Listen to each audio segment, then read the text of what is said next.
Hi there. Welcome to another episode of Therapy by the Book. My name is William Haddad.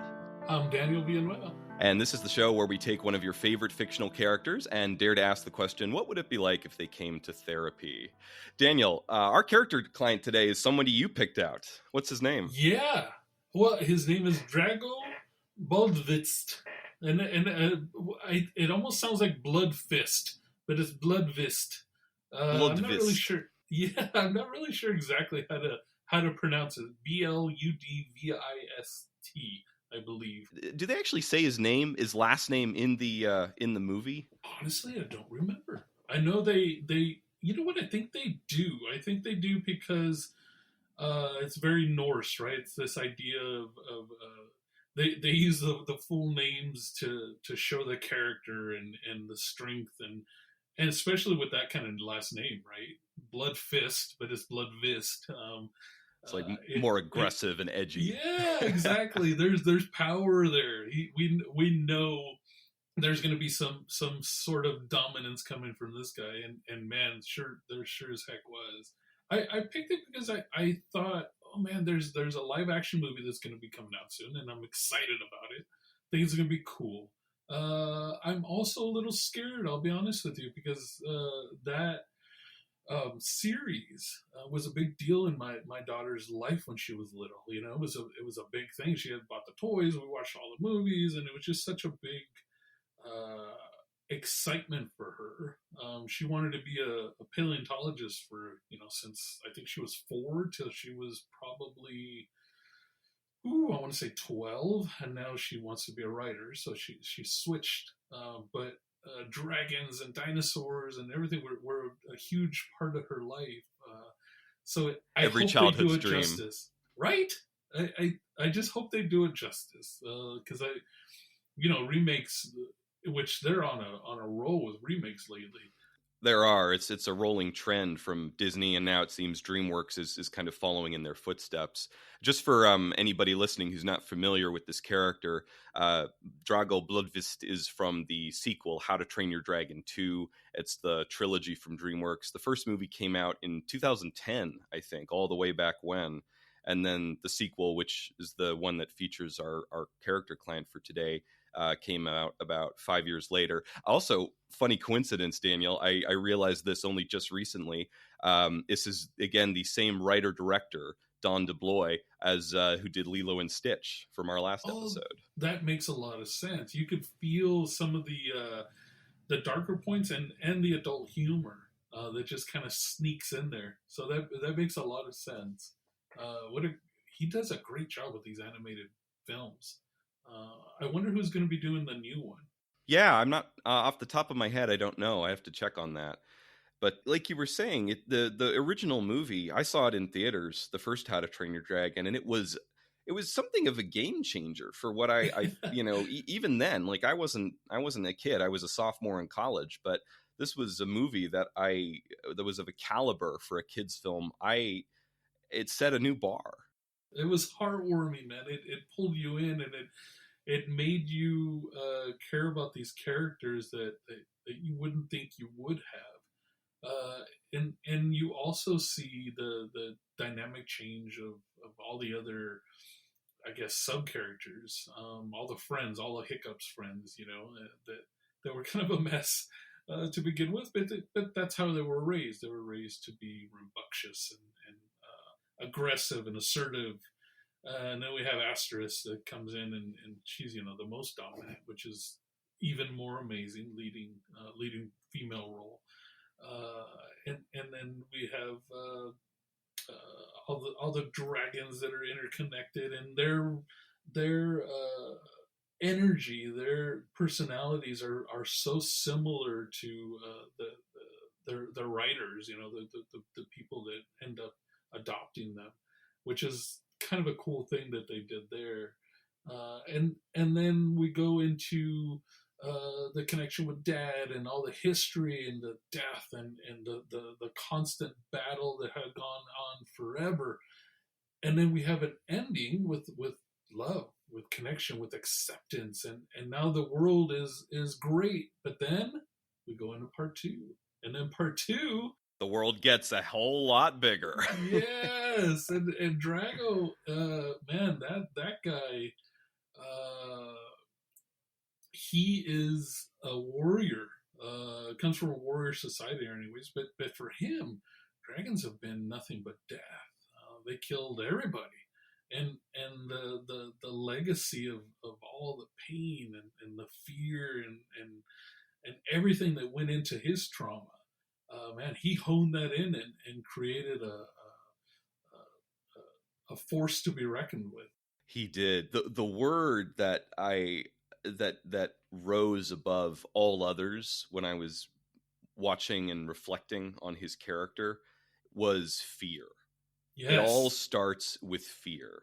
And he says, though it's very briefly and it's easy to miss if you're not really focused in on the moment, that his whole village, his entire family burned, gone, Yes. no one but him left when he was just a kid. The fear that he must have felt from watching that happen with his own eyes and then being the only person still breathing afterwards, unfathomable. Yeah, it destroyed the whole village as far as what the little scene said.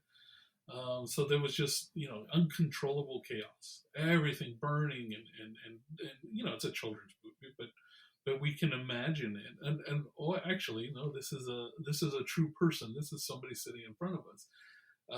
So it's just uncontrollable chaos, death, pain, suffering, and it forced him to try to become dominant, or like we've seen in every therapy session that we've been in.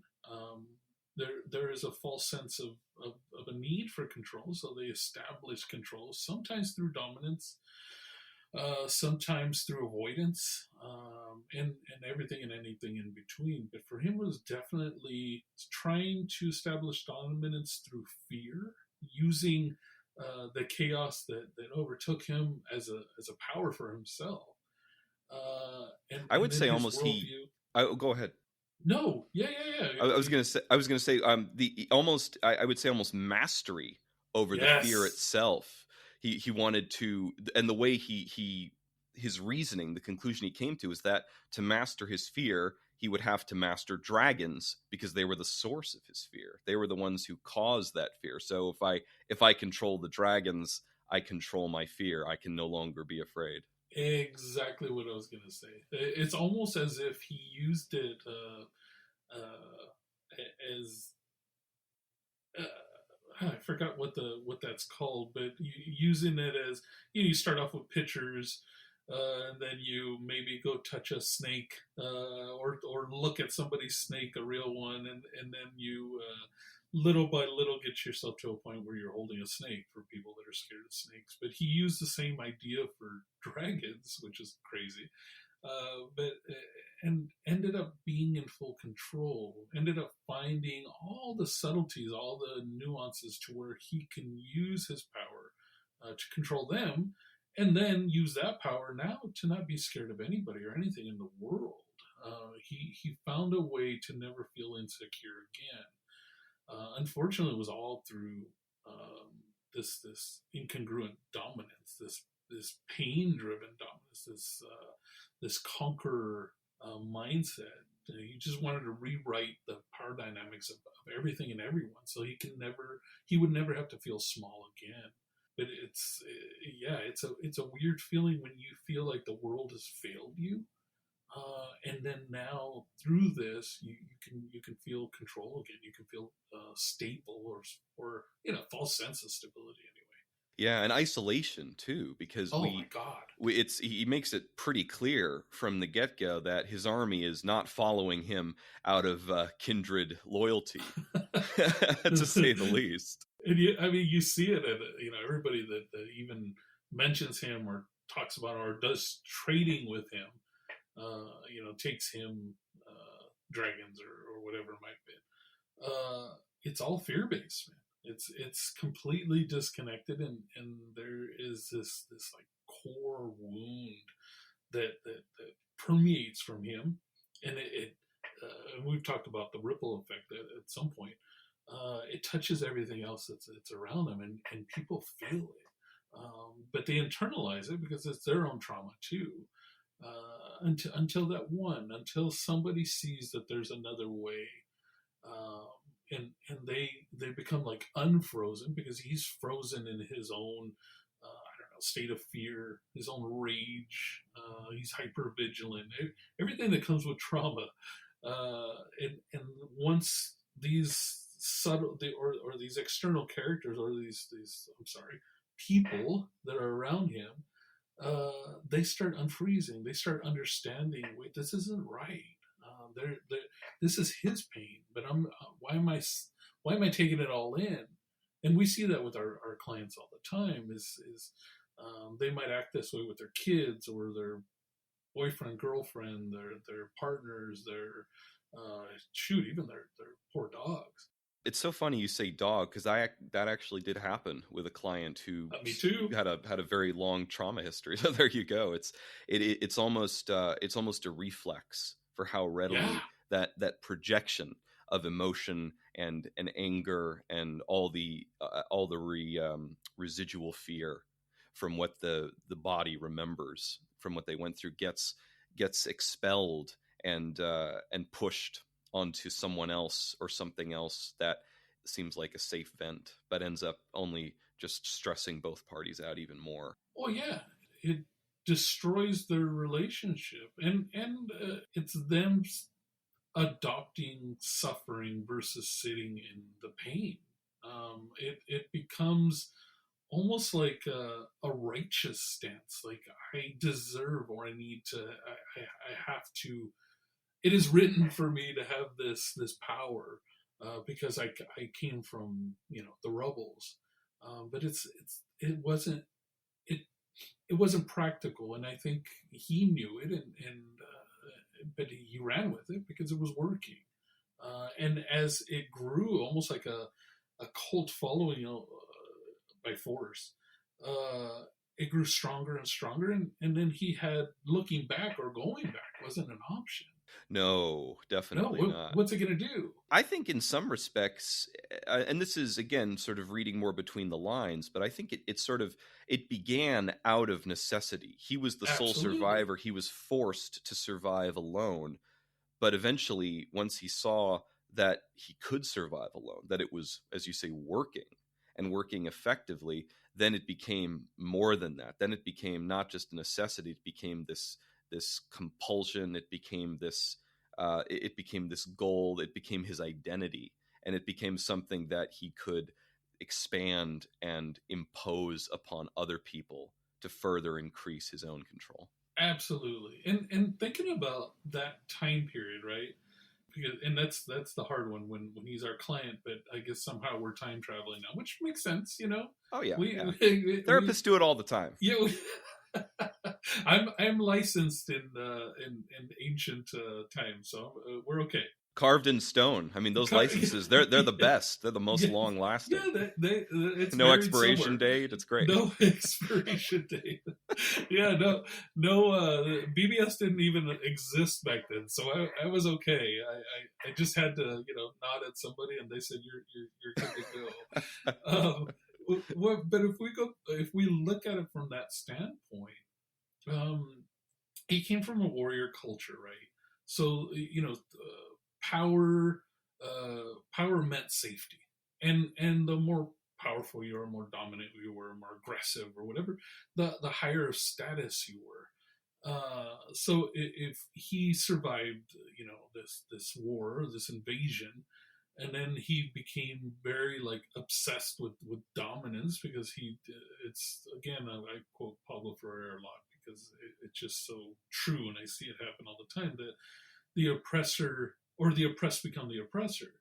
And you can see how it echoes in his real world, how the leaders, where they rose from chaos, maybe wars and different things, and they got this great, on a pedestal, and everybody at that time worshipped. And again, I just took a look. I wasn't there. They worshipped control or anything that protected them from vulnerability, which we know now they didn't really sure they knew, but they didn't run with it. But vulnerability is a superpower, and he did not want to face that part of him, not even for a second, because that would mean death in his perspective. Yeah, his tendency to not just distance himself from other people, from the the other Vikings. He's not, because like he walks, he's a warrior, and he's part of that culture, but he makes a point to set himself apart from the rest of the Viking leaders, the rest of the types of, I think, warlords that we've come to associate at that point, by wearing a dragon skin cloak, where Yes. calling himself a servant of the people, and that guise that he's acting in the common good of everyone, I think belies the fact that really he has no tribe of his own. Yeah, yeah, just like any other king, right? Well, I'm doing this for you, but send me a new crown. Yeah, This I'm this doing this one's for you, this now one, pay up. yeah, this one's missing a ruby, so you guys need to pay up. I wonder if our audience could see the duality of this guy, right? How he's this like grandiose, strong, incredible warrior, but there's a wounded, like a hurt kid underneath. He's really fragile on the inside, and that's why he acts out or gets so aggravated or defensive whenever he's challenged in any way. I mean, he lost everything. He It lost his shattered. arm. He lost his arm and his parents probably, and his neighbor and his crush and who knows what. And I mean, he might have even lost his dog. Poor guy. His inner child was just shattered, man, and he never processed that at all. No, he never had time. He never had the wherewithal, the resources. It was just, it's all gone, and now you've got to find a way to keep living, or you're gonna go too.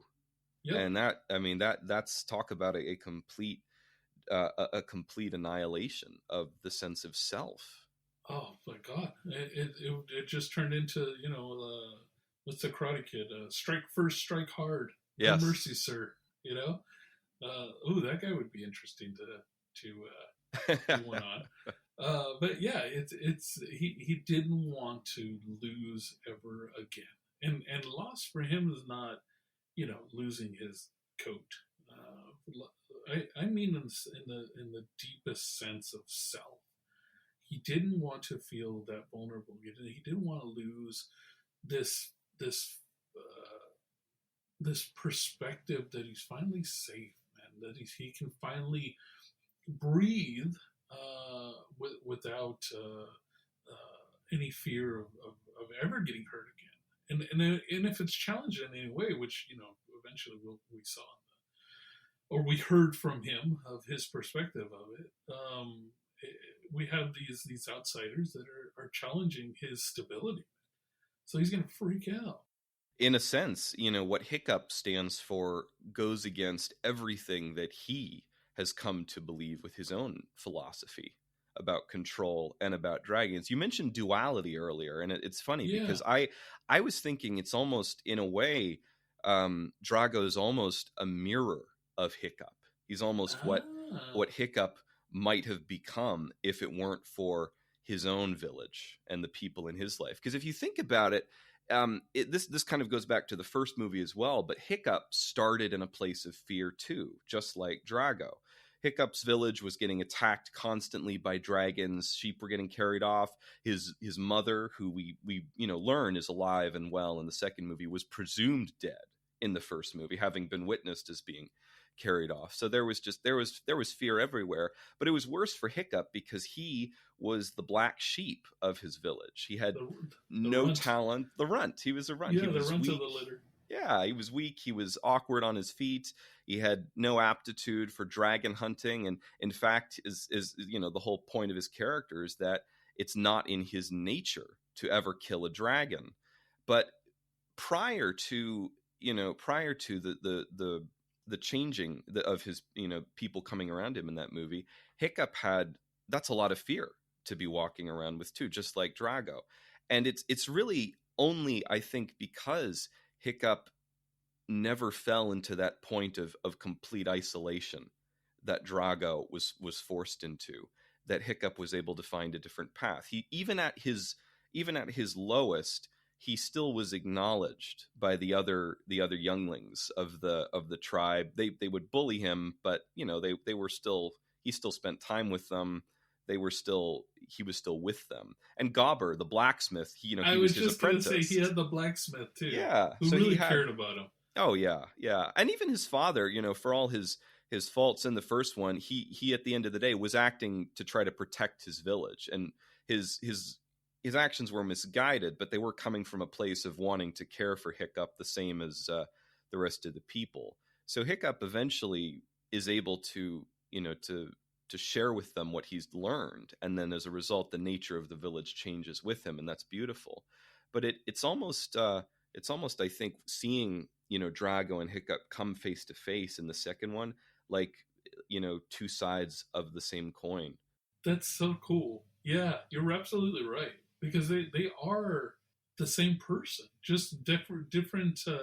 And if we use this as like a sibling set, one was raised with somewhat of empathy, right? He learns empathy and kindness and connection from the people around, just like you said, and from his dad and everybody else were what's the name, did not, man. He did not learn anything, but well, no, I take that back. He learned everything, but the opposite, like you said, love and I don't know, love, empathy. All of this is a weakness. It's a delusion, because if he lets himself feel what he's not getting, then he would feel even more defeated, and that's why he dehumanizes himself, as well as like all of the dragons. Everything is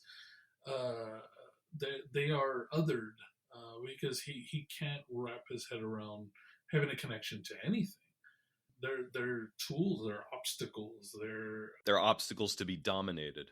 Yeah, exactly. And you said it, I think, at the beginning. His perspective is fear is the only path to peace, which comes from a traumatized person. That's where your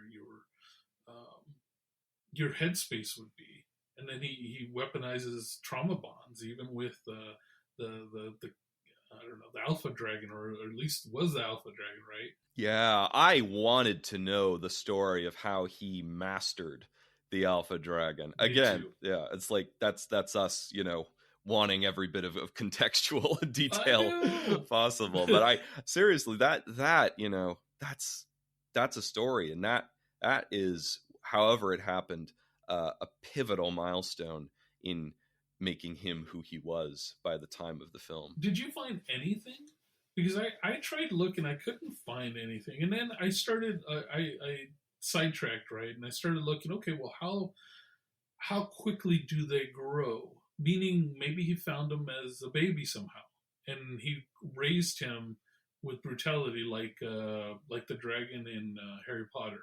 Oh, that's a thought. Yeah, or the Inheritance series, if you're familiar with that. No, I'm not familiar. Oh, well, similar or very similar. So this will be a quick side tangent, but you'll see what I'm getting at here. In the Inheritance series, which is very similar to How to Train Your Dragon, in that it's about a group of people called dragon riders who have a very special emotional bond with their dragons in a fantasy world. The antagonist of the first 4 books is an evil king named Galbatorix, whose original dragon that he was bonded to was killed in a battle, and then as a result of the trauma and grief that overwhelmed him from that, he forced the egg of another dragon to hatch for him and forcibly bonded it to him and raised that dragon purely to be a weapon of destruction upon the land. Oh, that's cool. So sorry guys, I didn't mean it like that's a good thing. Cool meaning that that's another layer of trying to understand all the background, because it from the listeners, man, just know that we are, and we've said it and we'll continue to say, we're pattern chasers, right? So we want to know how it all breaks down, how it all started, where's the root, and then we can make the intrinsic connections to the here and now, right? We know with this with our client now, he comes from a huge Norse world of invasion, of genocides, of you name it. It was a rough time to live, and now we get dragons on top of that, killing and destroying and dismembering and eating, and we have all this information or this data, generationally, right? Generational trauma of how the world is, it's a hostile place, and when you have a hostile world surrounding you, you need to control it, or at least that's a perspective, right? That's the way our trauma brains work. We need to create control in the midst of chaos. Well, trauma is all about losing control. Yes. Dr. Vessel van der Kolk talks about this in The Body Keeps the Score. What separates a traumatic event from just a dangerous event through one's own perspective is that emotional loss of control in the midst of experiencing the event. Absolutely. Yeah. And he embodies that.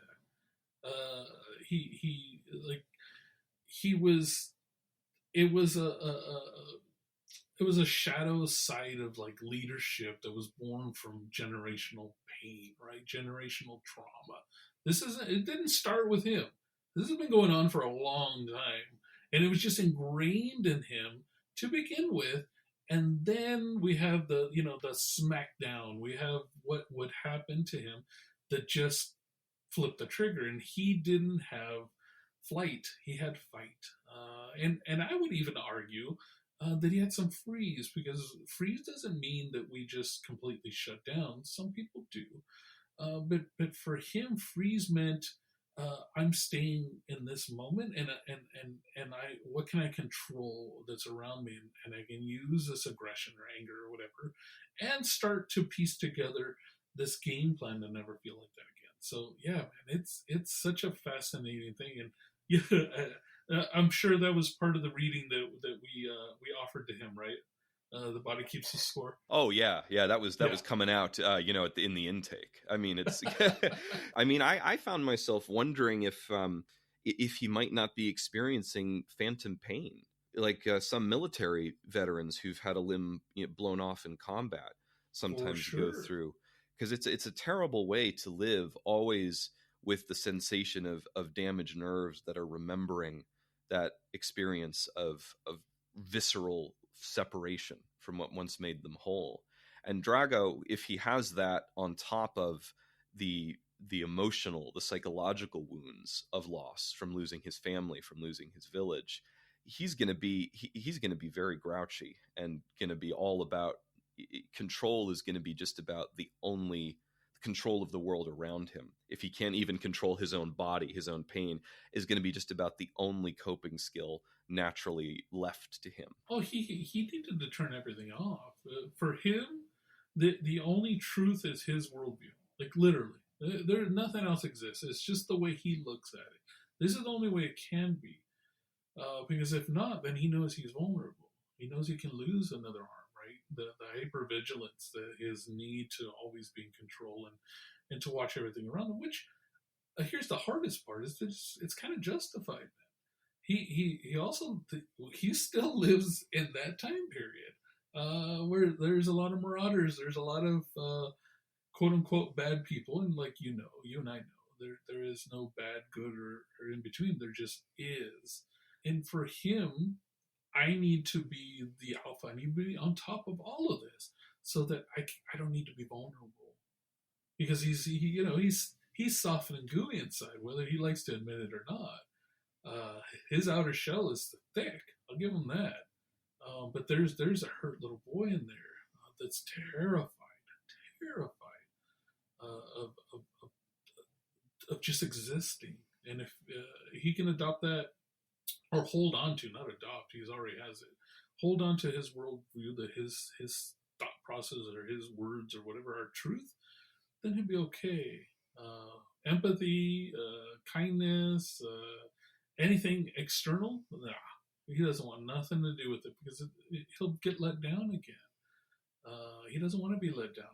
He's not looking for relationships. He's not looking for a wife or a boyfriend or anything. He's just existing in this constant grind of power differentials in order to find stability.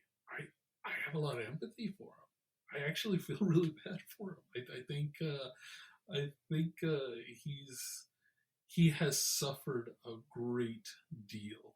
And the only thing worse than suffering a great deal is suffering a great deal in isolation, alone. Yes. Oh man, same thought. Yeah, that's awesome. Yeah, we can definitely lean into that idea of his isolation, and is probably, I would even argue, and you might do the same, the worst punishment that he's given himself. Yeah. Because he's decided his life needs to be in suffering, because that's the only truth. Remember, we've talked about this before, and again, we'll repeat ourselves because again, we run in patterns too. Well, and even we don't always remember something the first time we hear it. So yeah, that's true. Reinforce. Yeah, pain is a part of life, and he has gone through so much that he'd rather lean into the suffering, and the suffering is the byproduct of it, to not have to feel that pain again. Suffering he can deal with. He can lock himself, I don't know, in a room or on top of a giant alpha dragon, and not have to ever feel pain again. The suffering, the loneliness, the phantom pain, the not being able to trust anyone, not one person in his life. He can deal with that because that's been his life ever since. And then we have his shadow self, right? His hiccup, which has everything that he does not have. Yeah, that was pretty profound what you brought up. It's almost as if he's self-sabotaging and then trying to compensate subconsciously for that self-sabotaging, putting himself in isolation, being the self-sabotaging, yes, and then trying to compensate subconsciously with the dragons, the very creatures that he's trying to control, because one, they're not human, so it's not admitting his own vulnerability, his own inner boy loneliness, and because they're the very creatures that he's worked so hard to control, to dominate in the first place, to gain mastery. The alpha is the closest thing he has to a friend. And they live a similar life. They live a similar life. The alpha's kept chained underwater, except when Drago calls it up to wreak destruction. It's almost as if he, first he sought out to dominate dragons to master his own fear from his trauma. And then once he accomplished that, some part of him kept the dragons close to compensate on some very, very deep subconscious level for the isolation that he was now stuck with from having self-sabotaged so deeply. I totally agree. Completely agree. Yeah, that's a deeper take for sure. What about the idea that he can let himself maybe in an obscure way get close to these dragons, but still be able to dominate and relive this idea, this pattern, right? Of I'm gonna kind of let you close, and then I'm going to hurt you. We see that happen in the movie. You said it. That's you said it. When the monstrous nightmare that belongs to one of the youth Vikings blows its fire at him, and he just walks straight through it with his dragon cloak, doesn't even flinch. Yeah, and then gets in front of it, and he doesn't even hurt the dragon. He just stares it down into submission. That's it, because he wants to reestablish dominance, but at the same time, there's a hint of vulnerability, and this is the little boy that I'm talking about, the child in him that continues to want to make connections, but he can't let himself be vulnerable. So he'd rather reestablish dominance, use aggression or control, however you want to name it, in order to feel again strong, but also.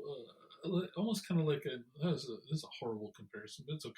Like a hurt dog, he'll let you pet it, but you can't get too close. until it creates trust. But he's not letting himself get to the trust part. He's all aggression and complete disconnection, because his aggressive behaviors, yeah, of course, sometimes they're off the wall. But for the most part, it's calculated and trying to be calm, which tells me that he's just trying to create patterns, trying to create a social construct that meets his needs, which is again isolation, avoidance, and remnants of stability. But yeah, you're absolutely right. He's practically built his own little world, his own, Exactly. a sort of shadow self village, if you will, Yes. out of this mentality and this twisted, warped urge to control, with all of its trappings, right down to the literal trappers that he hires. Which he kind of looks down on them. It's almost like and we've seen this too, or with our own clients, when people come in with these deep, either generational trauma or the combination of just a deep rooted trauma. They surround themselves with people that they consider beneath them, so they can again feel dominant, so they can feel in control, they can feel better than, and if they end the relationship, end the friendship, or whatever it might be, it's not a loss to them, because they didn't like them anyways. They've always felt like they were better than them, and these are all the trappers and all these other people that he continues to surround himself with. They boost his ego, they boost his self-worth, his self-esteem. Yes, they reaffirm what he's already been trying so hard to tell himself, to convince himself of. I was just going to say that. Hopes everything he hopes he is. Yeah. If we're to go into diagnosis territory for a moment, I think without question, trauma, complex PTSD. Complex PTSD. For sure. Cut and dry. Without a doubt. But it would be, I think, for some people, tempting, or at least easy to also want to put on a narcissistic personality disorder, just to top it off. That's number two. Yeah, that's number two on my list as well. And he also has some antisocial traits, mm-hmm. And maybe non-psychotic. What's it called? Delusional ideation. But I'm leaning toward complex PTSD with antisocial traits. Yeah, I really see that as being his. The diagnosis that we would probably run with: early loss, extreme trauma, the flashbacks masked with ideology. And then the antisocials for me is like the manipulation, the disregard for other people's rights, the remorselessness. But then you can kind of blend that all with the grandiosity and the rage when challenged for the narcissism, right? Yeah, well, the rage, I think, ties into the narcissism and the trauma, because that's what I mean. Like, it can all blend very seamlessly. Narcissism, I mean, you see this with a lot with abusers, is that the rage comes out when they feel that sense of control slipping from their who they're abusing or victimizing or what have you. Also, it's funny, I noticed this too. Drago roars, always gives his own roar when things aren't going his way, or when he's trying to show that no matter how big the dragons are, he's still the bigger personality. Yep, he needs to always be in control. He needs to be the most powerful, so he doesn't feel vulnerable in any situation, no matter what. And we see it at the end when he starts to realize that he is vulnerable. He doesn't know what to do with it. Mm-hmm. He panics. He definitely panics. And I mean, his statement, right? You mentioned it earlier, and it's a. I don't remember how many times he says it, but only fear can save the world. But what he's really saying, or what I hear it when he told me that in session, is that I need to be in control, and that I'm going to use my fear. I'm going to change the meaning of it to find control through it. I'm going to use it as a tool versus sitting in the pain of it and understanding it. So now, if we go into treatment, what are you thinking? And if you want, I can tell you my thoughts, or you can run with it, however you want to go. I'm assuming we're going to be pretty similar as usual. Yeah. I think this is going to be the whole took the words right out of my mouth, right? Probably. But I would say to my point, I'm reminded of something you said during our Godfather episode Okay. with Vito Corleone, which is that Drago is someone who's almost certainly made his decision. For sure. He's at peace with who he is, and he admits as much when Hiccup calls him on, you just want to abuse dragons so that you can abuse people. You want to control one to control the other. Like this is not, I'm not naive here. And Drago goes, clever boy. Yeah, I know exactly what I am. Good for you. Right. You want a cookie? So yeah, exactly. I'm gonna go if I'm gonna be going into session with him. There's only going to be so much I'm going to place on either of us in terms of long-term expectations. Absolutely. We're not there to change him. We're there to really just show him that he can be accepted for who he is. We just need to change the meaning of things. Go on. We can, I think, use Hiccup as an example to illustrate that the world is bigger and more complex than he's giving it credit for. That look, you pulled all this off, and yeah, you accomplished a ton. I mean, my God, not many people could have mastered an alpha. Not many people could have pulled themselves out of that terrible pit of destruction you were cast into as a little boy. No one's denying what you've done, but here's the thing you need to consider: Hiccup Hiccup followed a completely different path from you. And yet he's accomplished something that's every bit, if not more extraordinary than what you've done. He brought together a village that at one point was as ready to kill dragons as you are. And he changed that village into something that now lives in synchronized harmony with the creatures that once terrorized them. And they're happy. They're at peace. It's not to say that they're not dangerous or that dragons aren't dangerous, but they found a synergy. They found a way to coexist without the need to be always in control. And so ask yourself, if that is true, if this is also part of reality, then is your path really the only true answer? Yeah, I don't know, man. I agree with you, but I would challenge, in my perspective, that using Hiccup in any way would trigger the little boy in him, man.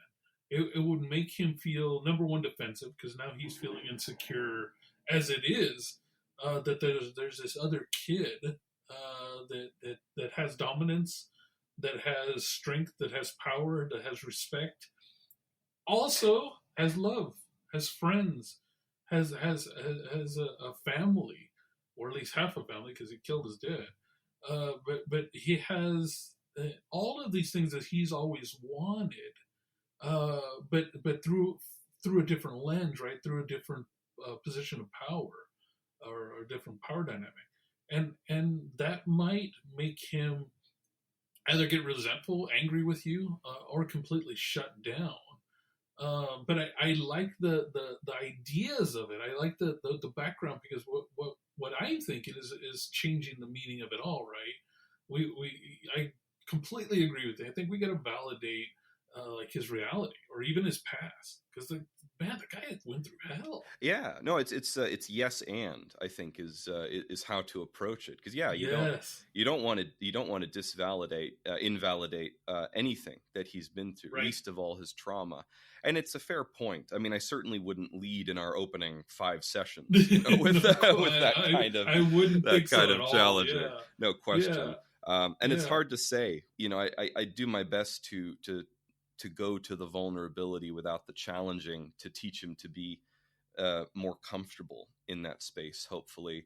And if that vulnerability permits, bring in the challenging. But I think even then it would still be a bit of a coin flip as to whether or not he would get triggered, no matter what point in treatment I brought it up. I completely agree. And I think the the subtlety and how I would work with him. He not similar, not exactly the same, but I've worked with when I first started, which is crazy. But I worked with some members of a cartel, and I was working in South El Monte at the time.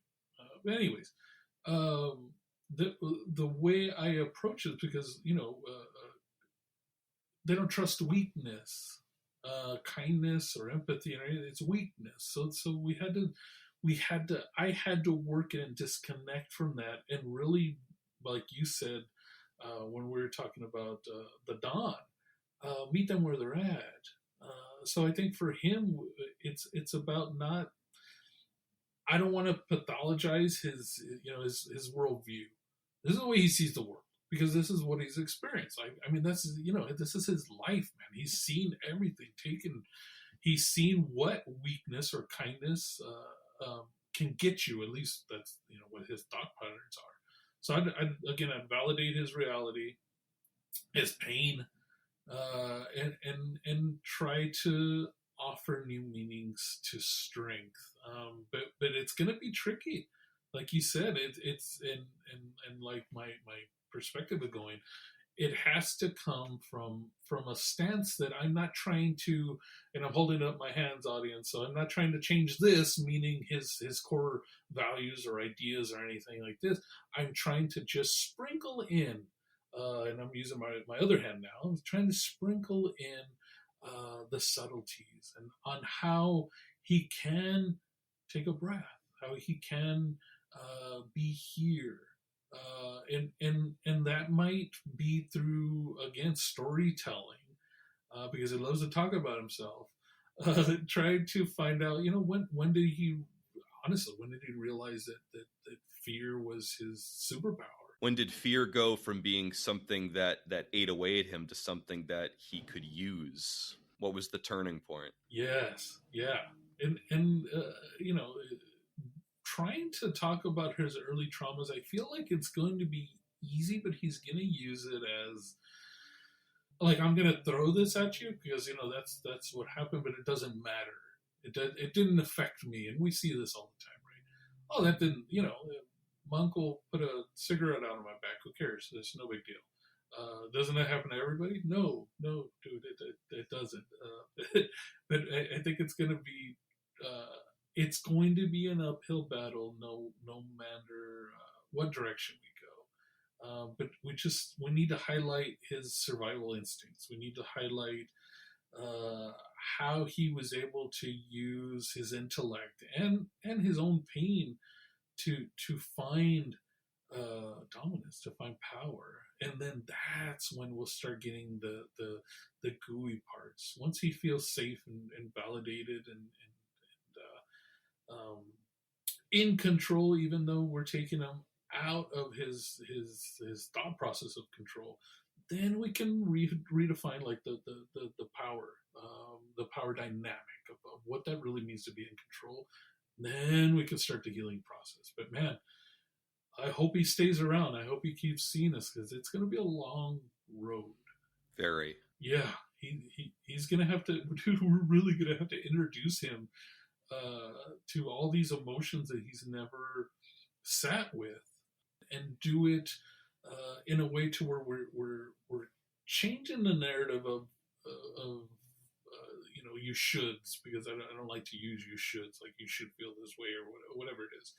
But to the I want to use what you already have. Use your anger, use your strength, because you're a powerful, incredible man who's gone through hell and back and made it to here, to control those emotions, to be in charge of them, because they can't control you. You're too strong. So then we can sneak them in the back door, man. We can start introducing one by one, which is going to freak him out.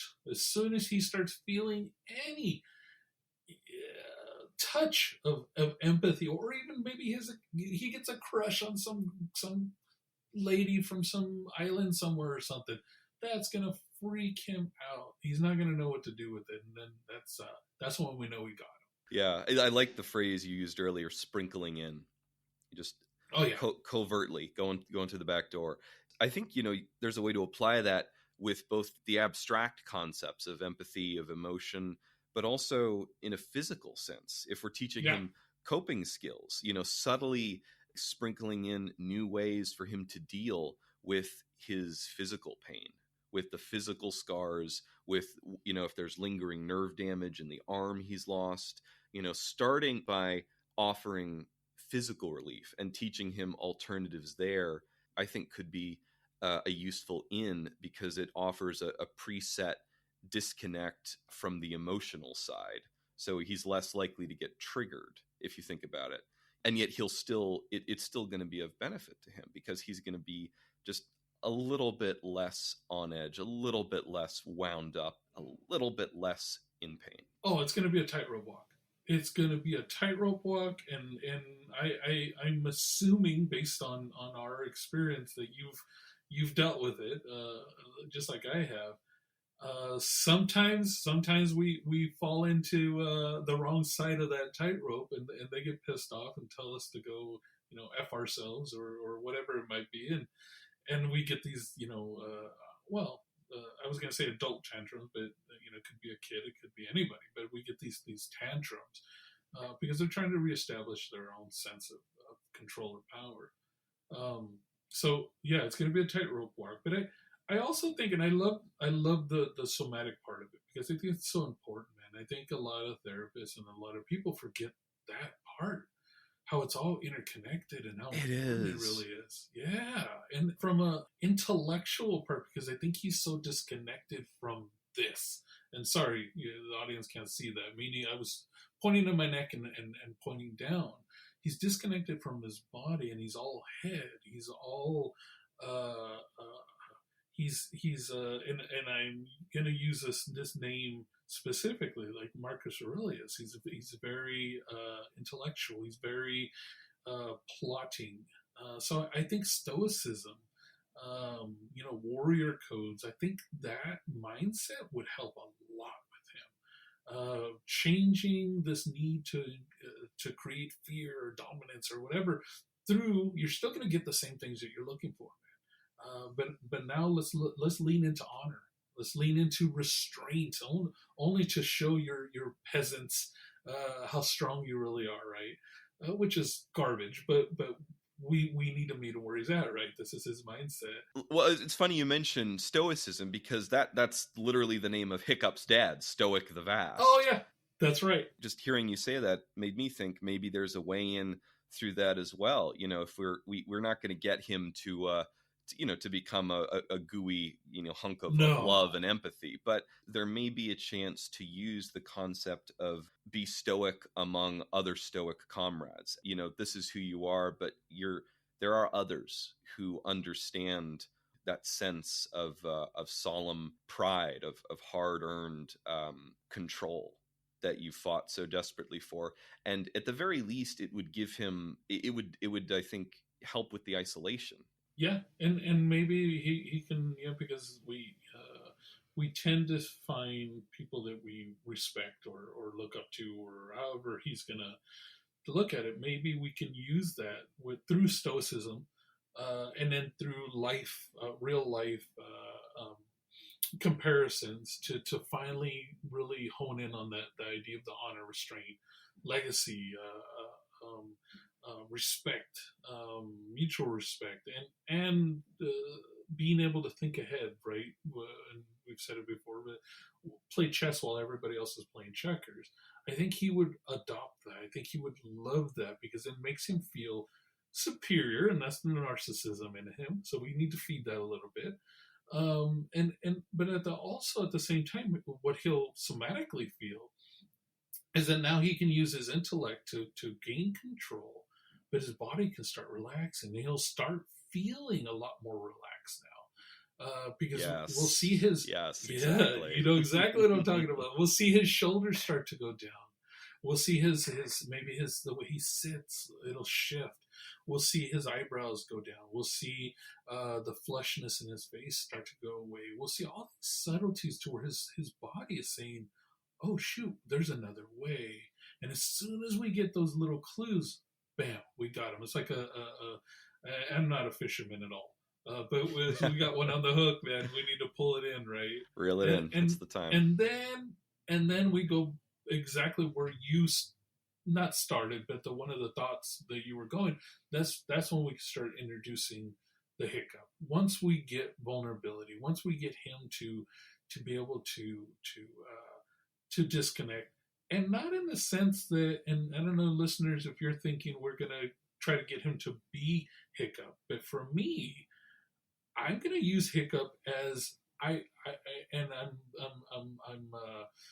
really honing in on his narcissism and his trauma. I'm gonna get him to want to be better than hiccup. And if hiccup can do X, Y, and Z, and he can do these things, yeah, but you can do it through strength. I like that. You don't need to be fragile. You don't need to be second guessing your thoughts. You have the power and the intelligence and the assertiveness, the force of will. Yes, to be superior, which is BS, you know. But we're trying to reinforce him and trying to help him grow, because one of our first, or at least this is my perspective. Again, I assume that because we're so similar in our practices. I do something called the build-up phase, and the build-up phase is basically these people come in so down, no self-esteem, no self-worth, and we need to build that back up in order to create a foundation to build upon. So he's at a deficit, man. He's coming in very defeated, and the only strength he has is fear-based and this external validation through brute force. So we can, if we can change that, we can change like the world ruled by fear to a world healed by a new leader, and then he can be the new leader. Whether that goes into fruition or not, I mean, honestly, if he was a quote unquote good guy, he'd be pretty great, man, because he's lived an incredible life. But I guess that's way down the line, and I don't know how much power I really want to give the guy. There might be something to turning the narrative of fear on its head almost, and saying, heal the world of fear. If you're so good at this, which you are, why stop at trying to control fear when you could eliminate fear itself forever? And to do that, maybe think about X, Y, and Z, like we were saying. Dude, we got to invite him to redefine himself. I mean, really, that's it. He needs to be in control of it. Right. It's not about changing who he is or what he's already got going. It's just about, it's yes and again. It's just expanding that list. It's introducing the idea that the options are greater than he's considered. I totally agree. Completely agree. I think he actually has a lot of great qualities. He's a very strong, intelligent man. But it's there's a, I don't remember how old he was when everybody died, but there's a 5-year-old driving the car. And we need to get the grown man in him to put the kid in passenger. And I say this all the time, and I say this to everybody I work with. We don't want to lose him. He knows everything. But we don't want him in shotgun. We don't want him driving, him, her, or them. We want them to never leave us, because they're a great guide or a window into our past and possible future. But we don't want them driving right now. The grown man who's going to redefine himself or give new meaning to all his traumas, he will be more than capable to thrive. It's just going to take time. Thinking about the generational aspect too. I think you touched on this earlier. Yeah. This is again for very, I think, very much later in treatment, if we ever get to that point with him. But asking the question of of where do children figure into this world that you're looking to create? Our children. I remember watching in a documentary once a story about an African warlord who one day changed, just stopped making war, stopped killing people, because they happened across a 3-year-old girl just abandoned on the road, and something in her expression flipped a switch and pushed them back on the path of empathy again. So I wonder too if we were able to get to that point, if we can use empathy through children. In other words, build empathy on that inner 5-year-old's own terms, rather than trying to come at it from the top down. This is the tricky part. This is where experience would have to come in for anybody that's working with them, is that we need to plant enough seeds for him to nurture and cultivate those plants on his own. Because it's funny, and that's so awesome. Actually, I love that. I love working with you, man. It's exact. This was my final thoughts on the whole thing, and I wrote myself a little note. Is exactly that. In another life, he would have been a protector. Yes. He really would have. Dude, he would not have been a tyrant. He would have been a protector, a valiant, strong protector. And so I think our job indirectly, right? We can't do direct with him at all challenging him in any way or being too kind or we need to stay on that tightrope. Is that we need to restore him to his original potential, and so like buried beneath all this like rage and anger and really what is fear, and used as armor, we can help him blossom into the person that he could have or probably would have been. Definitely, we find that inner guardian. We find that alternate identity, or rather, we help him find it, as you said, because it can't be direct, and that changes the narrative. That alters the question of what if. And the thing about, I think, working with anyone who's been through severe trauma, and this applies not just to people who are controllers or narcissists, but the thing that I've noticed with a lot of my clients who have trauma histories is that for whatever reason, they're reading from only one handbook on how to face the world. They're going off of just one series of steps when they don't realize that there's a whole library of other guidebooks. And there's no one size fits all. There's no single guidebook that's the best.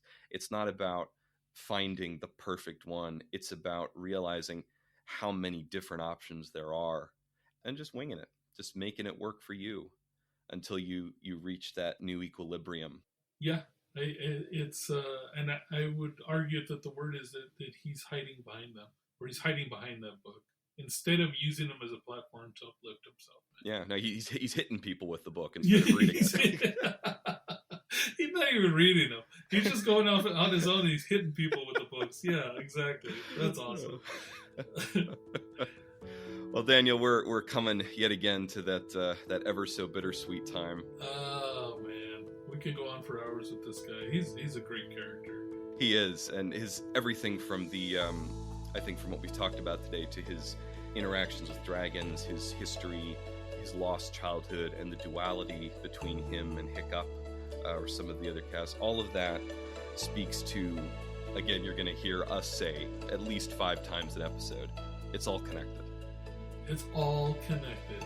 Everything and anything in your sphere, and even if it's not even around you, it's all connected.